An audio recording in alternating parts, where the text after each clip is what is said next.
আজকে সব থেকে বড় খবর, শামশেরগঞ্জে গরু পাচার রুখতে গিয়ে আক্রান্ত পুলিশ। মুর্শিদাবাদের শামশেরগঞ্জের নিমতিতা ধানগড়া এলাকায় গরু পাচার রোধ করতে গিয়ে পুলিশ সদস্যরা হামলার শিকার। পুলিশ সূত্রে জানা যায়, গোপন তথ্য পেয়ে গতকাল রাতে ধানগড়া এলাকায় অভিযানে যায়। এই সময় গরু পাচারকারীরা পুলিশের ওপর হামলা চালায়। হামলায় এক পুলিশ উপপরিদর্শক সহ 2 সিভিক ভলেন্টিয়ার আহত হন। শামশেরগঞ্জ এলাকা জুড়ে একের পর এক অপরাধমূলক কাজ দমন করতে সক্ষম শামশেরগঞ্জ থানার পুলিশ।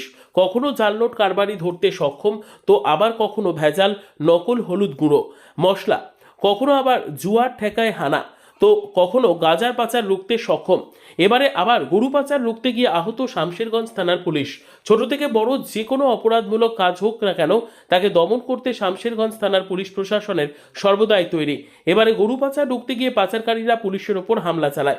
ঘটনার পর পুলিশ ঘটনাস্থল থেকে 2 পাচারকারীকে গ্রেফতার করতে সক্ষম হয়। ধৃতদের নাম বাবর শেখ ও রামি শেখ। তাদের বাড়ি শামশেরগঞ্জের ধানগড়া এলাকায়। ধৃতদের আজ জঙ্গিপুর মহকুমা আদালতে পাঠানো হয়েছে।